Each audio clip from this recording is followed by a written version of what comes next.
우리 한번 따라해 보시겠습니다. 예수님을 믿고 생명을 풍성히 얻으려면 지난 금요일 새가정 공동체 헌신 예배를 함께 드리며 결혼으로 새 가정을 이루고 또 어린 자녀들과 함께 하는 모든 것이 새롭고 쉽지 않은 상황을 살아가면서도 믿음으로 헌신하는 그 모습이 하나님 보시기에 얼마나 귀할까 하는 생각이 참 많이 들었습니다. 그러면서 저런 가정이 믿음으로 생명의 풍성함을 얻으면서 잘 성장하기를 원하시는 하나님의 마음으로 제가 좀 가득해져서 그래서 더 간절하게 기도하다가 사실 오늘 이 말씀을 준비하게 되었습니다. 여러분 누구나 한 번쯤은 겪어볼 수 있는 신앙의 딜레마이며 또 안타까움 가운데 하나는 분명히 예수님을 믿는데도 불구하고 잘 믿는데도 불구하고 현실에 나가서는 생명을 더 풍성히 얻으며 바르게 잘 성장하는 것이 참 쉽지 않다라는 것을 우리가 경험해 보곤 합니다. 저도 과거 학창 시절에는 교회에서 사실 학생회장, 청년회장 하면서 나름 열심히 신앙생활 했었는데 세상에 나가서는 예수님을 못 느끼는 거예요. 그리고 늘 육신과 세상에 속한 삶을 살면서 오히려 내가 가진 신앙 때문에 더 많이 갈등하고 고민하면서 힘들어 했었던 적이 있었습니다. 그런데 저도 성경을 읽다가 오늘 이 본문의 말씀을 포함해서 몇몇 구절들이 저를 확실하게 깨우쳐 주었습니다. 특별히 오늘 본문의 말씀은 제게 너무 소중한 말씀인데 한 번 더 다 같이 읽어봅니다. 도둑이 오는 것은 도둑질하고 죽이고 멸망시키려는 것뿐이요 내가 온 것은 양으로 생명을 얻게 하고 더 풍성히 얻게 하려는 것이라. 아멘. 여러분, 우리를 도둑질하고 죽이고 멸망시키려는 도둑 원수마귀가 있습니까 없습니까? 있다고 말씀합니다. 그런데 세상에서도 도둑이 몰래 들어오는 것처럼 이 원수마귀의 역사는 내 눈에 보이지 않는다는 것이죠. 또 생명을 얻게 하고 더 풍성히 얻게 하려는 예수님도 계시지만 지금 우리의 눈에는 보이지를 않습니다. 그러니까 보이지 않는 두 세계의 싸움이 분명히 있는데 그것이 어디에서부터 이루어지느냐? 바로 나의 마음의 생각에서부터 시작되는 것임을 우리가 분명히 알아야만 합니다. 자, 고린도후서 4장 4절 말씀인데요. 한번 읽어봅니다. 그 중에 이 세상의 신이 믿지 아니하는 자들의 마음을 혼미하게 하여 그리스도의 영광의 복음의 광채가 비치지 못하게 함이니 그리스도는 하나님의 형상이니라. 아멘. 여러분 아무리 강력한 캘리포니아의 햇빛이 떠 있다 할지라도 두꺼운 커튼을 친 캄캄한 방 안에 있는 사람은 그 햇빛을 느끼지 못하는 것처럼 이 세상의 신, 즉 원수마귀가 우리의 마음을 혼미하게 해버리면 복음의 빛, 진리의 빛이 비춰지는데도 불구하고 그 사람은 그 빛 가운데 거하지 못하고 어둠 속에 있게 된다라는 것이죠. 아무리 복음을 전해 주어도 이 마음이 혼미해져 있으면 그러면 복음의 역사, 생명의 풍성함을 누릴 수가 없다는 것입니다. 우리가 대표적으로 예수님의 제자 가룟 유다를 원수마귀는 도둑질하고 죽이고 멸망시켜 버리지 않았습니까?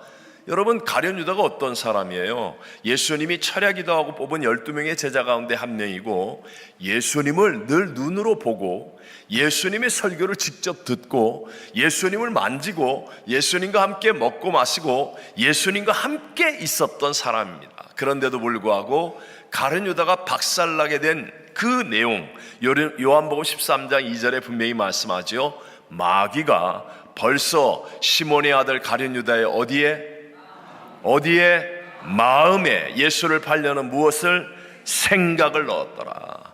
원수마귀가 마음에 생각을 넣어 놓으니까 그러니까 예수님 앞에서 예수님을 직접 보고 듣고 예수님을 만지고 함께 행동하고 기적을 보는데도 불구하고 도둑질을 당하고 죽임을 당하고 멸망을 당하는 사람이 되어버리고 말더라. 우리 모두가 다 잘 아는 골리앗과의 싸움을 한번 생각해 보십시오. 당시에 사울 왕을 비롯한 이스라엘의 군사들과 백성들, 하나님을 믿었습니까? 안 믿었습니까? 믿었습니다. 다 하나님을 믿는 사람이에요. 안식일을 지키고 제사를 드리고 하나님의 이름을 부르고, 그런데도 불구하고 그들의 마음이 두려움으로 꽉 차 있으니까 그들은 하나님의 승리를 누리지 못하더라는 것입니다. 그들은 오직 골리앗의 투구, 갑옷, 그리고 키 이런 것을 연구하고, 골리앗이 들고 있는 창, 배틀채 같은 창, 방패 이런 것들을 조사하고, 그냥 골리앗의 일거수일투족을 살피면서 문제의 마음을 점령당해 버린 거예요. 이 마음이 문제에 빼앗겨 있으니까 하나님의 아무런 역사도 일어나지 못하더라. 그런데 여러분, 다윗은 달랐잖아요.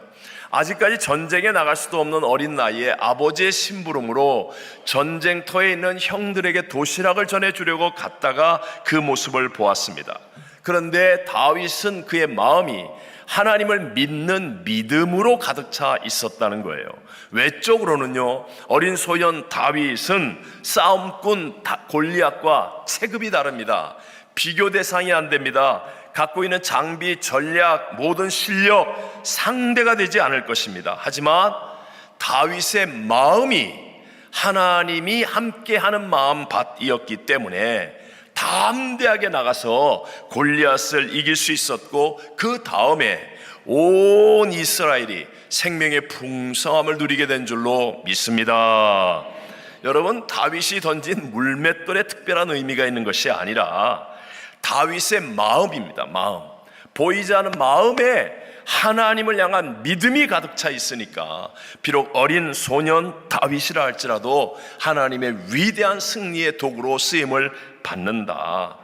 우리 하나님께서 사울 왕을 패하고 이제 다윗을 기름 부어 택하실 때의 유명한 성경 구절을 우리는 아마 다 아시죠? 사무엘상 16장 7절을 보면 여호와께서 사무엘에게 이르시되 사울의 용모와 키를 보지 말라. 내가 이미 그를 버렸노라. 사울은 키 크고 잘생기고 모든 것이 리더십을 가질 만한 사람처럼 보였어요. 근데 하나님은 그런 외모를 보지 않는다. 내가 보는 것은 사람과 같지 아니하니 사람은 무엇을 보거니와 외모를 보거니와 나 여호와는 무엇을 보느니라 중심을 보느니라. 사람은 외모를 보지만 여호와 하나님은 지금도 나의 중심, 내 마음을 보고 계시다라고 성경은 말합니다. 일반적으로 사람들은 눈에 보이는 외모를 돌보려고 애를 쓰지요. 아마 오늘 이 2부 예배에 나오신 여러분들도 오늘 여기 오기까지 거울을 몇 번이나 보셨습니까? 아마 헤아릴 수 없이 여러 번 보셨을 것 같아요.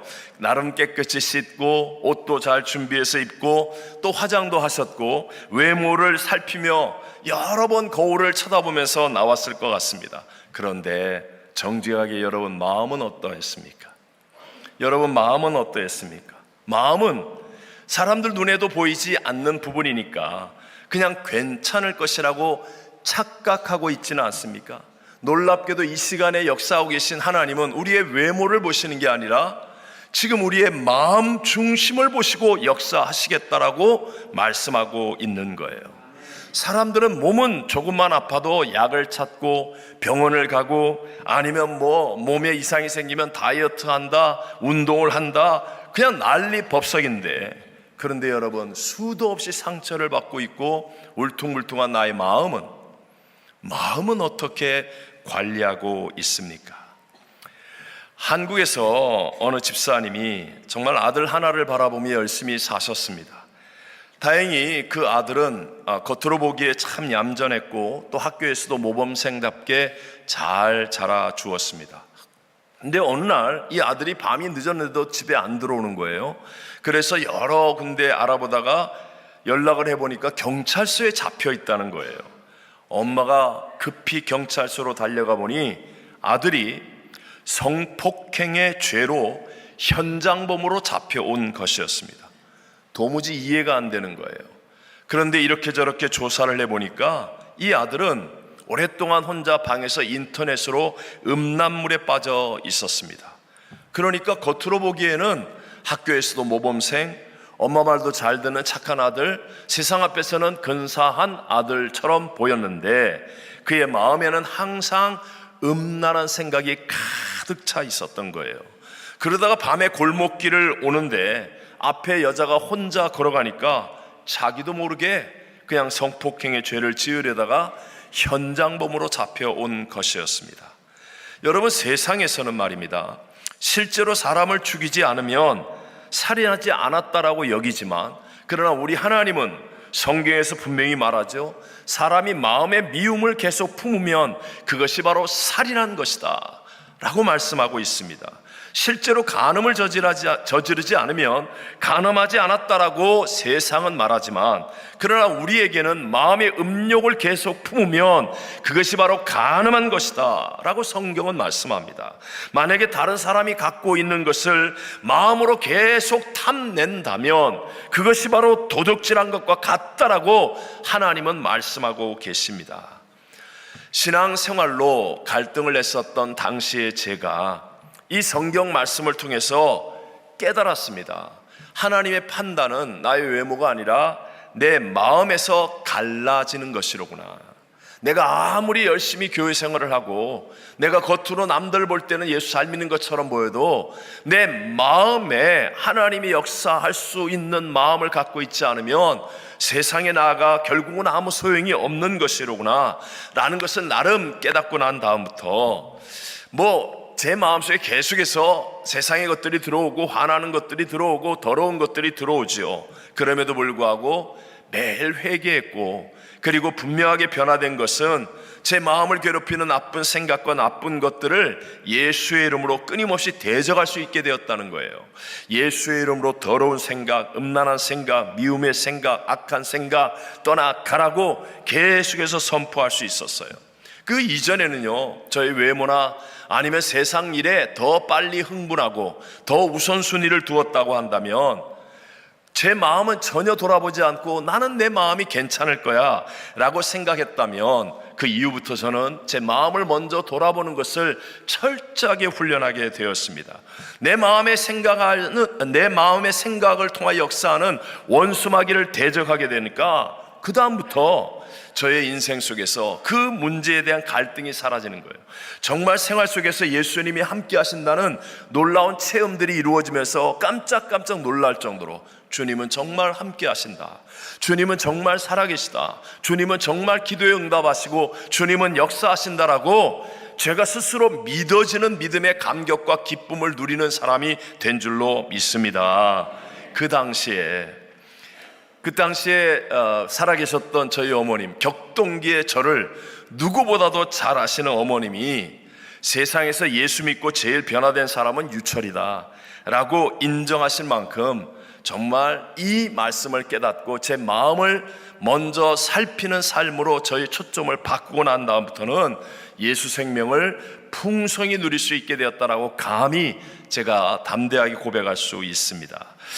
아마 이 2부 예배를 드리시는 분들 가운데 예수님을 믿는 것은 그냥 주일날 교회나 나오면 되지 뭘 그렇게 대단한 변화를 기대할 게 있을까, 이렇게 생각하는 분 계시지 않습니까? 예수를 믿어도 내 타고난 이 고약한 성질은 안 바뀔 거야. 예수를 믿어도 그 여러 명의 의사들이 안 된다고 하는 내 아픈 몸은 안 고쳐질 거야. 예수를 믿어도 지금 얼마나 힘들고 어려운 내 사업인데 이게 어떻게 기적이 일어난단 말이야. 예수를 믿어도 내 가정과 우리 애들은 변화되지 않을 거야. 혹시 이렇게 의심하는 분들 계십니까? 혹시라도 나는 교회 오래 나왔는데, 나는 열심히 봉사도 했는데, 나는 직분도 있는데 그런데도 안 변한다 라고 체념하는 분이 있다면 아닙니다, 여러분. 절대로 그렇지 않습니다. 저와 여러분, 하늘과 땅을 지으시고 우리를 창조하신 예수 안에서 생명을 얻되 더 풍성히 얻는 변화를 누리게 될 줄로 믿습니다. 자, 우리 다 아는 사람으로 한 번 더 생각해 봐요. 맹인 거지 바디메오. 우리 지난번 기도원 성령 대망의 때도 살펴봤잖아요. 아버지도 맹인, 자기도 맹인, 아버지도 거지, 자기도 거지. 최악의 절망적 환경과 조건의 사람입니다. 근데 그가 예수님에 대한 소문을 들으면서 믿음이 생겨났습니다. 어느 날 보지는 못하지만 소리를 통하여 예수님이 지나가시는 것을 옆 사람들을 통하여 알게 되었죠. 그러자 부르짖어 기도합니다. 다윗의 자손 예수여, 나를 불쌍히 여기소서. 그러자 사람들이 꾸짖고 더 크게 외치고, 이런 과정을 통하여 예수님이 바디메오를 불러주십니다. 그리고 나서 예수님이 물으시는 거예요. 마가복음 10장 51절에 보면 예수께서 말씀하여 이르시되 내게 무엇을 하여 주기를 원하느냐. 여러분, 예수님이 몰라서 물었습니까?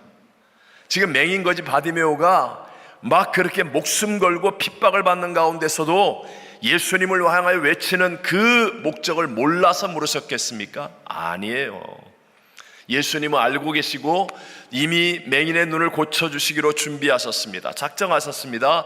그럼에도 불구하고 내게 무엇을 하여 주기를 원하느냐라고 물으신 까닭은 맹인 바디메오와 그 주변에 있는 수많은 사람들에게 확인시켜 주는 거예요. 왜 이 많은 사람들 가운데 이 맹인 바디메오에게 내가 역사하는가? 맹인 바디메오의 마음에 간절한 기대와 믿음이 있기 때문이다. 바디메오가 말합니다. 주여, 내가 보기를 원하나이다. 여러분, 낫고 난 다음에 보니까 이런 말을 아무나 할 수 있을 것 같죠? 그러나 절대로 그렇지 않습니다. 맹인거지 바디메오는요, 마음에 간절함을 품었습니다. 핍박을 받아도 굽히지 않을 만큼, 더욱 크게 소리질러 외칠 만큼 마음에 주님을 향한 간절한 소원을 품었습니다. 하나님은 이것을 먼저 확인시켜 주기를 원하는 거예요. 마음이 다르다. 너 이렇게 많은 사람들이 있지만, 오가며 나를 만지고 부딪히고 또 여러 소리 하는 많은 사람이 있지만, 그러나 바디메오는 마음이 다르다. 마음이 다르다. 이것을 확인시켜 주시는 거예요. 오늘 우리 6차 콜롬비아 선교팀이 출발합니다. 가든지의 선교팀과 또 우리 북부교구 보내든지 또 우리 온 성도에 돕든지, 이 성도들도 우리는 동일하다고 생각합니다. 하나님이 얼마나 기뻐하시는 일이겠습니까? 저는 이 일을 통하여 하나님의 큰 은혜와 능력과 복이 하나님 진짜 부어주시고 임하실 것이라고 믿고 있거든요. 근데 그냥 모든 사람에게 이겠습니까? 아니에요. 이 선교를 바라보면서 마음에 하나님의 뜻을 이루는 가든지의 마음, 보내고 돕는 마음이 하나님 보시기에 합당한 마음이 되어질 때, 그 사람은요, 하나님 반드시 기뻐하는 선교의 일을 통한 놀라운 축복의 역사들이 일어나게 될 줄로 믿습니다. 제가 전에도 한번 말씀드렸잖아요. 2002년 우리 한일 월드컵 대회에서 우리 민족의 문화가 바뀌었습니다. 정말 우리 조국 대한민국에 엄청난 새 역사를 이루었잖아요. 대한민국 온 세계가 놀랄 만큼 수만 명, 많으면 10만 명 이상이 모여서 그렇게 질서정연하게 응원하고 정리하고 정말 놀라운 역사를 만들어내게 한 많은 믿음의 영웅들이 있는데, 그 중에 한 사람이 대한민국 축구 대표팀의 감독을 했던 거스 히딩크 아닙니까? 그의 책에 보면 이렇게 쓰여 있어요. 그는 축구의 변방이었던 대한민국을 이렇게 대단히 기대하지 않았어요. 그런데도 불구하고 한국 선수들을 처음 만났을 때 기량이나 실력 면에서는 이제까지 자기가 상대해왔던 선수들보다 한 수 아래였지만, 바른 마음 자세를 보고 희망을 가졌다, 이렇게 썼습니다. 다른 나라의 유명한 선수들은 몸값 올리려고 하거나 아니면 인기를 끌려고 하거나, 그러니까 그냥 제스처, 액션, 감독한테 대들고 싸우고 이런 것들이 많은데, 한국의 이 국가대표 선수들은 월드컵 자체를 영광으로 생각해서 감독이 하라는 것은 무엇인지 할 수 있는 마음 자세가 되어 있다. 마음밭이 되어 있다. 그러니까 축구의 변방이었던 대한민국을 예선 통과는 물론 상상도 못할 16강, 8강, 4강까지 올라가는 그런 기적을 만들어내는 사람이 되었다라고 말합니다. 여러분, 하다못해 축구를 잘하려고 해도 이 마음밭이 달라야 합니다. 사업을 하거나 공부를 하거나 무엇을 하든지 먼저 이 마음에 마인드 베이스먼트가 잘 되어져야 돼요. 잘 하겠다는 마음, 간절한 마음, 이것이 있어야 된다는 겁니다. 우리도 믿음에 있어도 마찬가지죠. 우리 주님께서 생명을 얻게 하되 더 풍성히 얻게 하시는 분인데 주님께는 문제가 없어요. 주님은 못하실 일이 없잖아요. 그런데 그 주님의 역사가 내게 일어나려면 이 성전에서만 아멘하는 게 아니라 이 마음을 내가 가정에서도 또 직장에서도 사업에서도 세상에서도 학교에서도 정말 주님과 함께하며 주님이 역사할 수 있는 마음을 갖는 것, 반드시 하나님의 역사는 일어나게 될 줄로 믿습니다.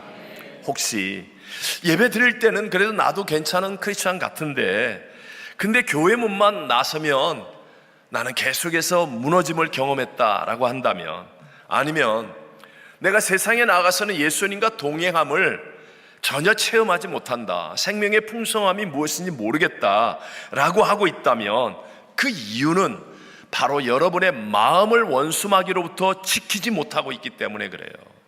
원수마귀가 세상의 인터넷 미디어, 세상의 유튜브, 드라마, 세상의 정보와 소식들을 통하여 우리의 마음을 점령하는 겁니다. 절대로 원수마귀가 이렇게 전설의 고향에 나오는 것처럼 이렇게 뿔 달고 피 흘리고 나타나지 않아요. 듣기 좋게, 보기 좋게, 먹기에 좋게, 지혜롭게 할 만큼, 탐스럽게 할 만큼 기가 막히게 우리의 마음을 점령하는 겁니다. 자, 여러분 생각해 보십시오. 정말 비싼 식재료를 구입해서 최고급의 요리를 만들어서 다 음식을 담아서 접시에다가 이렇게 딱 올려놨어요. 근데 그 접시에 누가 코를 행 풀어가지고 던지노, 침을 탁, 가래침을 뱉고 뭐 길에 떨어진 쓰레기를 주워다가 그 음식 옆에다가 던져놨어요. 먹어요, 안 먹어요? 우리가 아무리 놀라운 은혜를 받아도요, 내 마음속에 하나님의 역사하지 못할 불평과 원망, 미움, 음욕, 더러운 생각, 악한 생각, 이것들을 정리하지 못하면, 이 원수마귀를 대적하지 못하면 우리 하나님은 나의 마음을 통하여 역사하시는데 역사하실 수가 없다는 거예요. 자, 그렇다면 어떻게 하면 내 마음을 잘 다스리고 지킬 수 있겠습니까? 여러분, 반면교사로 배우는 거예요. 최고의 환경이었던 에덴 동산에서 첫사람 아담과 하와가 어떻게 실패합니까? 원수마귀가 도둑질하고 죽이고 멸망시키려고 할 때 그들은 하나님의 말씀을 바르게 끝까지 붙들지 못했기 때문에 실패했다는 사실을 기억해야 합니다. 하나님은 에덴 동산을 아담과 하와에게 주시면서 각종 동산의 나무의 열매는 임의로 먹되 선악을 알게 하는 나무의 열매는 먹지 말라. 먹는 날에는 네가 반드시 죽으리라 말씀하셨습니다. 그런데 이 도둑이 여자에게 다가와서 하나님이 동산 모든 나무의 열매를 먹지 말라 하시더니 하면서 생각에 혼란을 주는 거예요. 다 먹되 중앙에 있는 선악을 알게 하는 나무의 열매만 먹지 말라고 그랬는데 모든 나무의 열매를 먹지 말라고 하더냐, 생각에 혼란이 다가옵니다. 그리고 난 다음에 툭 던집니다. 너희가 그것을 먹는 날에는 하나님과 같이 될 것이야 라고 말합니다. 말씀을 살짝 비트는 거예요. 이렇게 말씀을 끝까지 철저하게, 치열하게, 바르게 붙들지 않으니까 결국은 마음속에 악한 영의 역사가 가득 채워졌고 에덴 동산도 잃어버리고 아담과 하와의 관계도 깨어져 버리고 그의 가정이 박살이 나고 모든 것을 다 잃어버리고 말더라는 것입니다. 여러분, 그 이후에 첫사람 아담과 하와의 후손으로 태어나는 모든 사람들의 마음은 욕심과 두려움이라고 하는 죄의 본능에 사로잡혀 있습니다. 다시 한번, 무엇이라고요? 욕심과 두려움. 욕심과 두려움이라는 죄의 본능이 우리 마음속에 딱 자리 잡고 있어요. 욕심이 잉태하면 죄를 낳지 않습니까? 그래서 욕심이 딱 들어오면 원망, 불평이 나오고 다른 사람이 미워지고 가정에도 갈등이 생기고 또 두려움이 딱 생기면 두려움 때문에 근심하고 걱정하고 염려하면서 무기력한 마음이 되어지는 거예요. 그래서 예레미야서 17장 9절에는 만물보다 거짓되고 부패한 것은 마음이라 누가 능히 이를 알려마는 이렇게 우리를 깨우쳐주고 있습니다. 이와 같은 인간의 마음을 어떻게 새롭게 합니까? 어떻게 판단하고 어떻게 고칠 수 있습니까? 이것을 할 수 있는 것이 바로 하나님의 말씀이라는 것입니다. 하나님의 말씀.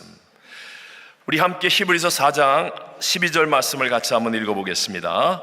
하나님의 말씀은 살아있고 활력이 있어 좌우의 날선 어떤 검보다도 예리하여 혼과 영과 및 관절과 골수를 찔러 쪼개기까지 하며 또 마음의 생각과 뜻을 판단하나니 그랬습니다. 하나님의 말씀은 살았고 운동력이 있습니다. 우리의 마음을 판단합니다. 정리합니다. 고쳐줍니다. 새롭게 합니다. 놀랍게 원수 마귀를 이기게 만들어 준다는 것입니다. 그래서 구세주로 오신 예수님이 이 땅에서 공생애를 시작하시면서 40주야 금식하시고 난 다음 원수 마귀가 시험할 때 다른 것이 아니잖아요. 기록되었으되 하면서 하나님의 말씀으로 원수 마귀를 물리치시고 위대한 하나님의 새 역사를 이루어가게 되시지 않습니까? 뿐만 아니라 하나님께서 아브라함을 통하여 새 역사를 만들기 위해 이스라엘 민족을 만드시고 이 민족을 통하여 제사장 나라가 되게 하실 때 애굽에서부터 민족이 된 이스라엘을 건져내시면서 제일 먼저 하신 일이 시내산에서 말씀을 주시는 일이었습니다. 말씀을 붙들고 말씀을 묵상하고 말씀과 함께하면 하나님이 함께 하실 수 있고 하나님의 능력으로 원수 마귀를 이길 수 있는 삶이 되기 때문에, 그래서 신명기서를 보면 계속해서 반복되는 말씀이 오늘 내가 네게 명하는 이 말씀을 너는 어디에 새기고 마음에 새기고 내 자녀에게 부지런히 가르치며 이렇게 말하는 거예요. 왜 교회에서 자꾸 말씀을 읽으라고 얘기합니까? 왜 한기 담화를 합니까? 왜 성경 암송 대회를 합니까? 어떤 사람은 말씀이 뭐 돈을 만들어내냐 떡을 주냐 이렇게 어리석은 소리를 합니다. 여러분, 우리의 마음을 고치고 우리의 마음을 판단하고 우리의 마음을 새롭게 할 수 있는 것은 하나님의 말씀이에요. 말씀. 하나님의 모든 역사는 마음으로부터 시작되는 거예요. 겉으로 아무리 폼잡고 오랫동안 교회를 다녀도 이 마음이 변화되지 않으면 절대로 생명을 풍성히 얻는 역사는 일어나지 않는 거예요. 그래서 우리가 말씀을 들어야 되고 말씀을 묵상해야 되고 매일 한기담화를 해야 되고 성경 암송을 어렸을 때부터 많이 하는 그 사람이 마음에 하나님의 영으로 가득하여서 차원이 다르지 않습니까? 하나님의 말씀은 레벨이 다르고 수준이 다르고 클래스가 다르지 않습니까? 세상을 이기는 믿음이 되고 원수 마귀를 이기는 믿음이 되고 놀라운 새 역사를 만드는 믿음이 될 줄로 믿습니다. 사람들은 말씀보다도 눈에 화려하게 보이는 세상을 따라가면 편해질 거라고 생각합니다. 화려한 세상을 따라갔다 오면 뭐가 좋은 것 같고 자기도 뭐가 된 것 같고 굉장한 일이 일어날 거. 그러니까 굳이 힘들게 세상과 다르게 좁은 길로 가는 하나님의 말씀, 이 말씀을 가볍게 여깁니다. 아닙니다. 여러분, 한 번만 생각해 보십시오. 세상은 시시각각으로 변할까요? 안 변할까요? 변합니다. 여러분이 알고 있는 K-팝 가수가 작년하고 올해하고 같아요? 달라요? 얼마 전에 그 누구예요? 뭐죠? 그 유명한 우리 K-팝 가수, 난 이렇게 무식해서 내가 이런 얘기를 갑자기 하면 안 돼. BTS.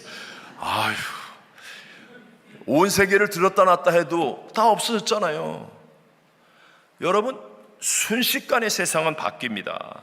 그러면 세상을 따라가는 사람은요, 자기도 알게 모르게 더 많이 신경 써야 되고 또 많은 사람들을 따라 넓은 길로 가기 위해서는 늘 사람들 속에서 휘둘림을 당할 수밖에 없는 삶을 사는 거예요.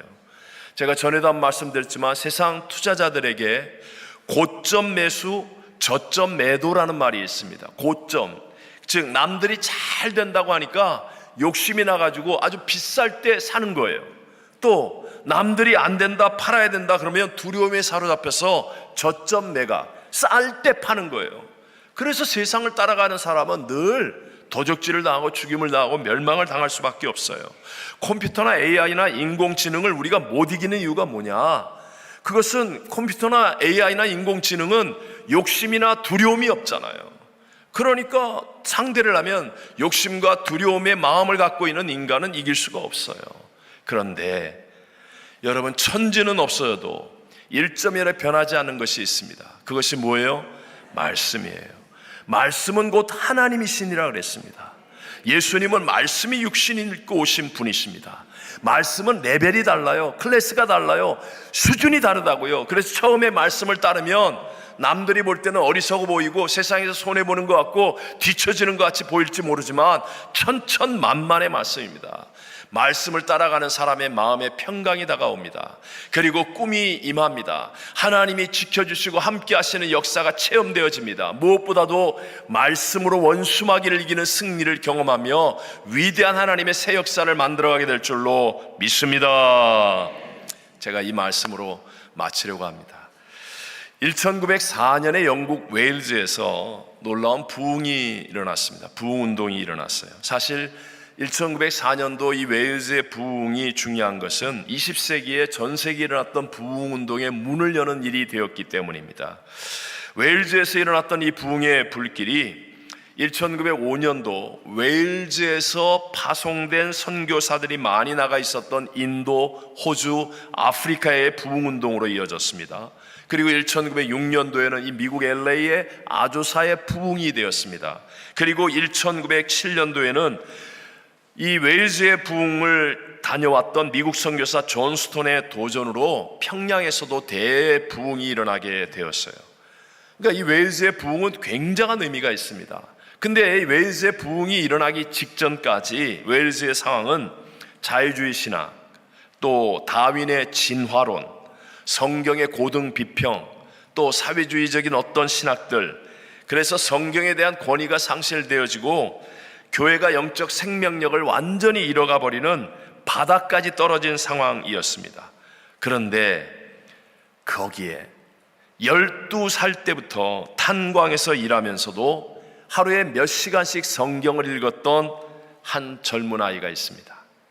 그 아이는 14살 때부터 무려 12년 동안 웨일즈의 부흥을 마음으로 간절히 원하여서 몇몇 친구들과 함께 모여서 기도해 왔습니다. 몇 년 동안? 12년 동안. 몇 살부터? 14살부터.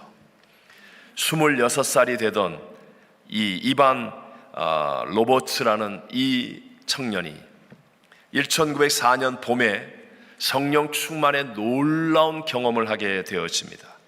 그리고 물론 이 청년 한 사람으로 된 건 아니에요. 많은 하나님의 다른 요소들이 있지만 그러나 유독 뛰어나게 하나님께 쓰임받은 한 사람이 되었다는 거예요. 여러분, 당시에 지금도 탄광촌이라는 것은 참 어렵고 힘든 곳이잖아요. 하물며 그때 당시에 탄광촌은 정말 희망이 없는 곳이에요. 한번 들어가면 나올 수 있을지, 언제 죽을지 그런 희망이 없어요. 희망이 없기 때문에 술집이 많고 도박이 많고 그리고 사람들이 거칠어 싸움을 많이 하는 곳이 탄광촌이었습니다. 놀랍게도 이 이반 로버츠 한 사람이 변화되어서 복음이 전파되기 시작하니까 이 탄광촌에, 웨일즈의 탄광촌에 술집이 다 문을 닫아요. 도박장이 다 없어져요. 무엇보다도 노새가 제일 먼저 이 부흥을 알게 되었다라고 기록이 되어 있습니다. 옛날에는 탄광에 들어가면 뭐 화차 같은 거 이런 거로 이렇게 석탄을 캐어서 꺼내는 게 아니라 노새가 들어가서 노새를 통해서 끌고 나오는데 이 탄광에서 일하시는 분들이 얼마나 거칠고 스트레스가 많은지 노새를 그냥 발길질을 하고 욕을 하도 많이 했는데 이 웨일즈의 부흥이 일어나고 하나님 말씀이 전해지면서요, 탄광촌에 들어가는 사람들이 지하 80m에서 부흥회를 하고 그래서 나올 때는 그냥 그 새까만 얼굴에 눈물을 많이 흘려서 눈물의 계곡이 만들어질 정도가 되고 노새가 주인이 욕을 안 하고 때리질 않으니까 노새가 제일 먼저 알았다라고 말할 정도로 어마어마한 부흥이 일어났어요. 그것이 한 젊은 청년. 여러분, 오늘도 마찬가지 하나님의 말씀이 우리 안에 들어와서 우리의 마음을 지키고 우리의 생각 속에 악한 영의 생각을 대적하고 우리의 마음을 지켜내면 우리의 가정에 놀라운 하나님의 부흥이 일어날 수 있을 줄로 믿습니다. 세상 사람들이 안 된다고 하는 사업과 직장에서도 또 이 땅 가운데서도 내가 속해 있는 기관과 부서와 우리 교회를 통하여 선교지까지 놀라운 하나님의 부흥의 역사, 새롭게 하는 역사는 일어날 수 있을 줄로 믿습니다. 세상이 가득한 사람이 아니에요. 하나님의 말씀이 마음에 가득한 사람이 되어야 됩니다. 그 사람의 실력, 외모, 배경, 조건이 아닙니다. 하나님의 역사는 언제나 마음으로부터 시작됩니다. 내 마음에 끊임없이 원수마귀는 세상의 것들을 먼저 넣으려고 합니다. 더러운 생각, 미움의 생각, 악한 생각, 음란한 생각이 나도 모르게 자리 잡고 있는 것을 그대로 두게 만듭니다. 아닙니다. 하나님은 이 마음을 늘 청결하게 하고 깨끗하게 하기를 원합니다. 이 마음속에 하나님의 말씀이 들어오면 말씀은 살았고 운동력이 있어요. 내 마음을 정리합니다. 마음의 거울이 되어서 내 마음을 판단하고 없애야 될 것을 없애고 막아야 될 것을 막고 버려야 될 것을 버릴 수 있게 만들어줍니다. 이 말씀은 놀라운 능력이 되어서 예수님이 원수마귀를 시험에서 이기신 것처럼 우리도 이기게 만들어주신 하나님의 능력이 임하게 될 줄로 믿습니다. 이 말씀이 여러분의 삶의 우선순위가 되어서 여러분 마음속에 말씀이 들어와 하나님이 역사하는 아름다운 마음밭이 되어지고, 그래서 생명의 풍성함을 얻게 되는 복 있는 성도들 다 되시기를 주의 이름으로 축원합니다. 축원합니다.